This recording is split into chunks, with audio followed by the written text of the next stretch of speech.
Sabi ko, kung ako'y mamamatay at ganare ang bahay, ayaw kung ako'y dadalhin sa kahit kaninong bahay ng mga anak ko, iburol na lang nila ako doon. Magawa sila ng habong. Nakakalungkot lang isipin na mayroong 79 years old na lola na nagtitiis sa ganitong klase ng tahanan sa gitna ng kakahuyan. Kailangan pa bagang magsabi ng aking nararamdaman.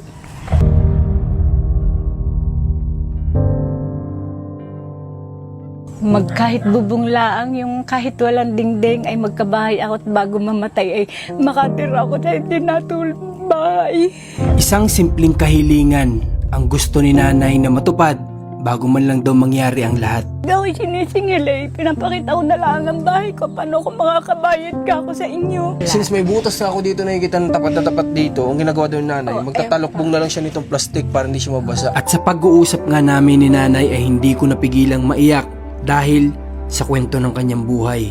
Hindi ako dumadaing ang hinihingi ko sa Diyos. Lakas ng katawan. Linaw ng mata at linaw ng isipan.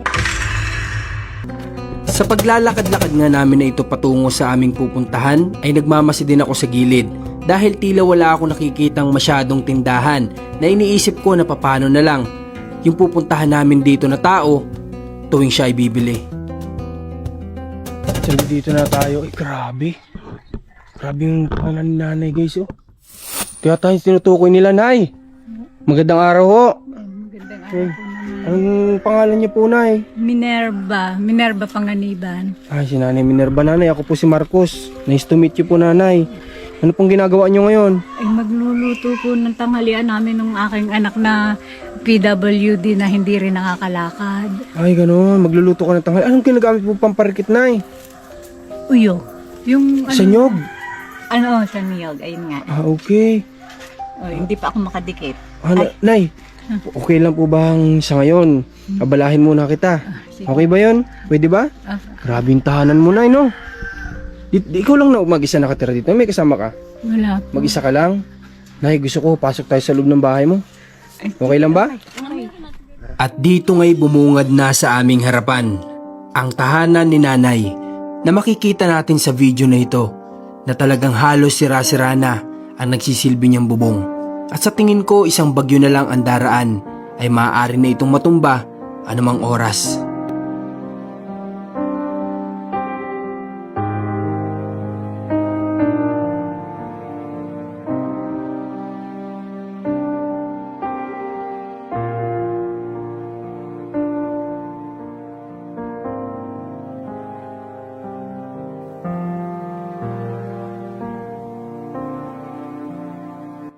Ay, grabe.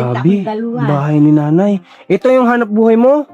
Pagagawa ng walis? Mag-isang ganare, 35. Re, 35 pesos ang benta mo? 35. Hindi Ay, bali kung ang lala, oh. araw-araw, ay minsan-minsan lang. Grabe naman tong tirahan mo, nay. Pag kulang, ay nautang pa ako. Paano ka nakakatulog dito? Sanay naman ako matulog ng ganyan. Ay, Ng grabe. dingding na Upo ako isa. na, ha? Oh, sige, sige. Ay, grabe. Ano ito, nay? Saan ka natutulog dito? Dingi sa Ay, loob. itong inuupuan natin. Ay, silya, oh. Ayan. Ay. Oh, ayan. Diyan. Grabe Oh, sige pa. Paano ka, nanay, dito nakakagalaw-galaw ng maayos? Kasi ito may silyang dalawa. Ay di PWD nga yung aking isang anak. Sinunog. Pati damit ko. Sinunog ng anak mo yung mga damit mo. Yung may sakit, oo. Sa pag-iisip, sinunog niya lahat. Yung sinunog ang iba, yung naisalba ko, yung dinala ko doon sa aking anak na ako'y tumira. Ay, ayun ang pinagbibihisan ko. Ayun naman ay nung pang 2021, nung ko pinagamot. Okay. Grabe, nay. Ganito na yung sitwasyon Ilang mo. taon na silang may sakit? 18. 18 na. 18 Isipin mo, nay, nasa ganitong sitwasyon ka na, tapos may anak ka pang PWD. 2. Maiba lang ako, nay. Matanong ko lang po sa'yo. Nasaan ang asawa mo? Patay na. Mga Nung ilang taon na po? Nung pang 1986. Namatay. Ang tagal na. Ang tagal na nga. Nung, Matagal na kayong balo. nung mamatay yon, ako na lahat ang umako ng lahat. Ayun, nagtatabas ako. Basta lahat. Nay. Yung pagkain namin. Sa ano na yon, sa tagal ng panahon na ikay balo, hindi ka na nakaisip mag-asawa ulit? Mag-asawa naman ako. Kasi maglalasing naman. Di, Okay. Ikaw pala, nanay, ay umibig ulit. Ha? Ay ilang taon lang naman yun. Kasi maglalasing siya. Lalo namang ako'y mahihirap. Hindi ko pwedeng iwanan ng aking anak at sumama ako sa kanya. Tama naman. Oo. Mamaya, palayasin niya ako. Saan ako pupunta? Di siyempre sa anak ko rin. Oo. Kaya mas pinili mo. Pinili ko na lang ang... sa anak. Oo. Pinili ko yun. Nay, parang ganda-ganda mo lalo nung dalaga ka. Kasi ngayon, maganda ka. Lalo siguro nung ikaw ay... Sa ang pagaganday ay hindi na nga ako magkanda ugaga. May anak akong nabarel. Tapos ay isang aksidente, nahulog sa sasakyan. Nawala na din. 4 na yung patay. Isa ay nahulog sa sasakyan. Yung isa ay bata pa nang mamatay. 1 buwan. Yung asawa ko ay nabarel. Ay yung isa kong anak ay pinatay din. Yung isa kong anak ay pinatay din. Ala, bakit may mga ganyan kayong case na? Ba't ganun ang ginagawa? Pero nay, bakit ganun? Bakit? Ewan, hanggang ngayon may utang pa nga ako sa punerarya, 2 punerarya. Pag ako'y sinisingil pinapakita ko na lang ang bahay ko, paano ko makakabayad ka ako sa inyo? Oo, siya. Hanggang sa ngayon, nagbabayad ng utang dahil sa pinatay yung kanyang mga anak. Grabe naman. Nay, nung nagkataon, walang anak mo na tumulong. Wala naman Kaya nung ako'y lagi nagkakasakit, alam Midelia yun. Sabi ko, hindi ako makaipon para sa burial ko. Ay, pinagagamot ko nga yung anak kong isa. Sabi ko, kung ako'y mamamatay at ganare ang bahay, ayaw kung ako'y dadalhin sa kahit kaninong bahay ng mga anak ko, iburol na lang nila ako doon. Magawa sila ng habong. Ayoko may maiwang utang sa kanila kasi nung namatay nga yung mga kapatid nila, hanggang ngayon may utang pa ako. Ano si nanay? Nay, huwag mo muna isipin na kayo mawawala, ha? Ay, lagi kong hinihingi sa Panginoon Diyos. Ako naman hindi natatakot na ako'y kuhanin. Kaya lang, huwag muna ngayon. Mag-80 pa ako sa April Ibig sabihin, 79 na kayo ngayon? Sa madaling salita? Wow. Nag-80 na ako sa April. Sabi ko, kung talaga namang ako'y kailangan ay sabi ko, nakahanda naman ako. Pero huwag mo na sa panahong ito. Kasi pag ako'y namatay, maiiwan ko yung aking anak na hindi nakakalakad. Saan po nang gagaling yung araw-araw na pangkonsumo mo sa pagkain mo? Saan po nang gagaling na Ay di, nagkayos ako naman. Saka nitong Pasko, madami nagbigay. Kabubukas ko pa nga laang nung isang bag na bigas na 5 kilo. Yun, sinaling ko doon. Iyon na ang last namin bigas. Tapos yung aking apo na galing dito kahapon, ay lagi nagdadala ng bigas. Galing sa Yambu naman. Sila ang tumulong sa akin para maglinis diyan. Masakit nga rin aking ganari. Nung nagkasakit ako, 10 araw. Ang kaya namin maghapon ay magsasaing ako sa hapon, Tapos, may bahaw yon. Yung bahaw, aalsin ko yung malambot, ititira ko yon at ayun tutong lulugawin ko para almusal namin. At ayung malambot, tatanghalian namin. Grabe naman yun. Ninawa ko sa inyo kasi sa edad niyo po na ganito, mag-80 na kayo. Kaya, Nasa sakripisyo pa kayo na ganito. May sakit ka bang nararamdaman ay? Magaling na ako. Nagkaano ako sa baga nung nagdaan ng 1 taon. Kasi nga ako nga lahat. Magaling na ako ngayon. Nagpagamot ako ng 6 na buwan. Grabe. So, Nay, sa nakikita ko po dito sa tahanan mo, sa sitwasyon mo, naniilaw, wala ka, bubong na isang bagyo na lang babagsak na to. Ay, pag Baka nga hindi bagyo kahit isang malakas na ulan lang at hangin konti, babagsak na tong bahay. Dati, kahit bumagyo, kahit gaya ng bahay namin, hindi pa naman yung ganyan siran-siran. Hindi ako naalis dito talaga ng nabagyo. Grabe. Nung isang bumagyo, 3 kaming nakulong sa loob ng bahay. Hindi ako umalis kasi maiiwan ko yung hindi nakakalakad Kung ako lang ang tatakbo at saka yung aking isang apo, may iwan siya. Siya ang mamamatay. Kaya sinamahan mo na lang. Sinamahan na lang namin. Tapos na sumunod ng bagyo, yung Tisoy ata yun. Doon yan bumagsak na nakulong kami sa bahay. Kami 2 ng anak kong PWD hindi nakakalakad. Kami 2 lang. Tapos ginawa iyan nung aking anak, hindi naman natapos. Ay bagyo ng bagyo. At saka kaya nasira ang bubong. Di yung PWD kong anak ay hindi kami makapunta dito. At ako'y inaaway, sinasabunutan. Ay, ginaganon ka po, Nay, sa edad mong ganyan. Kasi hindi naman niya alam yung ginagawa niya. Ay. Oo. Kasi siya nga may problema sa pag-iisip. Yun na nga, sinunog nga yung dalawang silya, wala kaming upuan. Yung damit, nabasag ang pinggan. Kaya yung natitira kong pinggan na maayos, dinala ko na doon sa anak ko. Tapos nung siya naipagamot ko na, bumalik ako dito. Ibig sabihin, Nay, pati itong upuan na to, kaya mo siya tinatakpan ng plastic para hindi rin madumihan pagtutulog mo kahit paano. Dito, oo. At saka natulo, ayan. May butas pa dito sa harap mo. Ayan pa, Paano ka dito, Nay? May natulo Ari na naman. nga, may taklob na ganare. Hindi, paano pag matutulog ka tapos umuulan? Di, nakatakalob. hindi na ako nagkukumot. Sabi, Anong tinataklob mo, Nay? aring Itong plastic? plastic ng Toyota, ibalot ng pyesa ng Toyota. Ay nagtatrabaho doon yung aking apo. Ay madaming, yung madaming Grabe uuwi na naman ganyan, no? Kapag ka umuulan daw, guys, siyempre si Nanay, nasa tapat niya, wala siyang mamipiston sigurong iba. Halos lahat naman may butas ito, tinatakpan ko ng plastic. Halos lahat naman kasi may butas yung bubong niya, walang mipistuhan. So dito sa kinatatayuan ni Nanay, Wala. since may butas na ako dito, nakikita ng tapat na tapat dito, ang ginagawa daw ni Nanay, magtatalokbong na lang siya nitong plastic para hindi siya mabasa.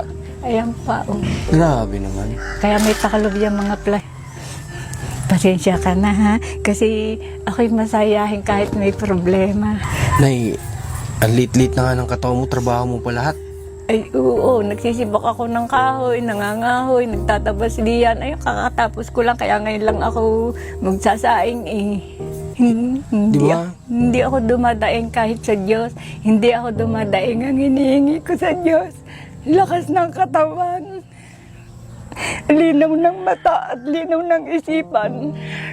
Para kung ako'y tumanda, hindi na ayaw ko silang pahirapan na kung ako'y magkakasakit, iaalagaan pa nila ako. Kasi ako'y may magulang noon na ako'y may kapatid na ayaw nilang alagaan si inay. Dalawa sila. Ako ang nag-alaga sa magulang ko. Ayaw kong gawin yun sa kanila. Kung hiniling ko kay Lord na kung ako'y mamamatay, ay ngayon na. Wag yung ako'y lalagay na ako'y aalagaan kung ilang taon, kung ilang buwan. Hindi naman ako natatakot na ako'y mamatay. Kaya lang wag muna ngayon. Grabe yung bait ni Nanay na magulang, ano. Sobrang bait niyo po, Nanay, na ina. Wala pa ako sa inyo masabi, Nay. Kaya hinihiling ko sa Diyos pag ako'y patatandain. Yung ako'y malakas pa, yung ako'y pakikinabangan pa nila. At kung wala nang pakinabang sa akin, hinihiling kong ako'y mamatay na. Grabe. Naluluha ako kay Nanay. Ayaw kong sila'y mag-alaga sa akin, pahirapan. Naranasan ko kasi yan sa magulang ko. Ako nag-alaga sa magulang ko. 2 kapatid ko ang ayaw magbantay. 2 babae. Sabi ko, baka gusto naman ninyong mag-alaga kay inay. Kahit isang araw at isang gabi lang. Lay, ikaw na ate at ikaw naman ang malapit. Ganon din yung aking isang kapatid. Nung sila nagkasakit, 3 taon siya lang inalagaan ng kanilang anak. Kamamatay lang ng kapatid ko nitong December 14, yung ayaw mag-alaga sa ina ko. Laging iniisip ko, paano ko makakaipon ng pamburial ko? Samantalang ang pension ko'y ginagastos ko sa pagpapacheck up doon sa aking anak, pambayad sa utang. Gusto ko kung ako'y mamamatay, ipamburial ako na ako'y walang maiiwang utang. Dahil namatay yung 2 kong anak, hanggang ngayon may utang pa ako. Ayaw kong mangyari yun sa kanila. Ayaw ko rin paalaga sa kanila. Ayaw ko silang pahirapan. Kaya hindi ako dumadaig sa Diyos na ako'y nahihirapan. Laging hinihingi ko yung lakas ng katawan. Kasi kung dumaing ako sa Diyos, maawa na sa akin si Lord. Kunin na niya ako. Paano naman yung 2 anak ko?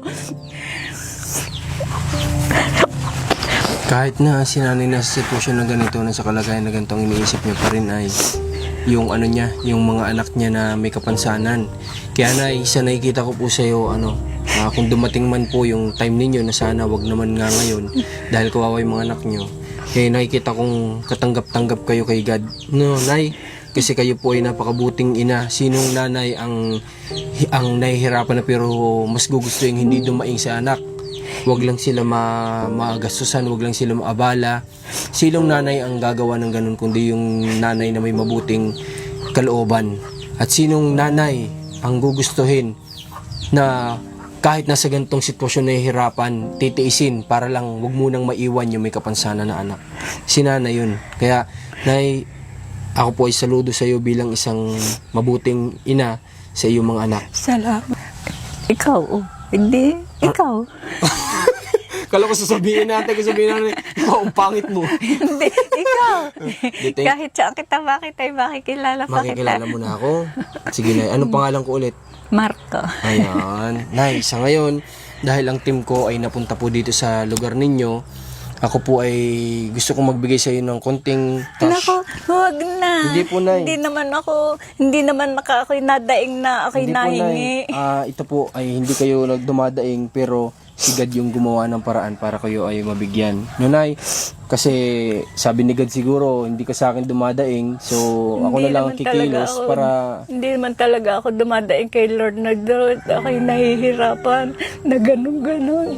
Ayoko dahil baka mamaya kuhanin na niya ako. Paano yung dalawa kong anak? Yung iba na may pamilya, mabubuhay na sarili. Dahil nung yung anak kong isa, na yung isa nung may nung sinira ito, binugbog yun ng dalawang kapatid. Grabe naman. Kahit ako sinasaktan nun, sinabunutan ako nun na ako'y iginanyan. Umulbo kayo litid ko dito. Ayos naman. Nay, sa totoo lang ayaw kong tanungin pa sa'yo kung ano nangyari sa mga anak mo na sinabi mong pinatay kasi baka masakit yun. Alam ko masakit yun para sa'yo. Kaya hindi ko natatanungin, Nay. Pero ngayon lang, nahihiwagaan lang ako bakit umabot sa punto na pare-pares ng naging sanhi ng pagkamatay yung mga anak mo. Oo nga. Diyan lang Parang ako nahihiwagaan bakit pare-pares silang pinatay. Bukan mo yung palad mo, Nay. Hindi, Nay, tanggapin mo ito, Nay, kasi bigay ko ito para sa iyo. Kay God to galing, Nay, bibigay ko lang sa iyo. Pinaadaan lang sa amin. Hawakan mo isa, dalawa, ang dami naman. tatlo, apat. Gamitin mo muna yun, Nay, 4,000 na yan, ha? Para Ang ikaw dami ay may naman. pambili. Okay lang po yan, Nay, kunti lang po yan. Kumpara sa kayo, kayang ibigay pa ni God sa atin. kung kayo, di pa rin nabili di kayo ng pagkain. Okay lang po, Nay. Meron pa naman kami dito. Panggastos ninyo. Huwag mo po kami isipin. Pag ako'y binibigyan ng ganyan ng mga anak ko, hindi ko agad tinatanggap. Tinatanong ko kung kayo ay meron, paano kayo. Nung pag sinabi nga, hindi ko na lang kinukuha. Ayoko nang ako'y tatanggap ng hindi ko naman alam kung ano naman mangyayari sa kanila. Tulad niya, binigay mo rin, ba mamaya wala kayong paggastos. Para si nanay yung nanay ko, ganyan din nanay ko eh. Magtatanongin kapag kami bibigay ako eh.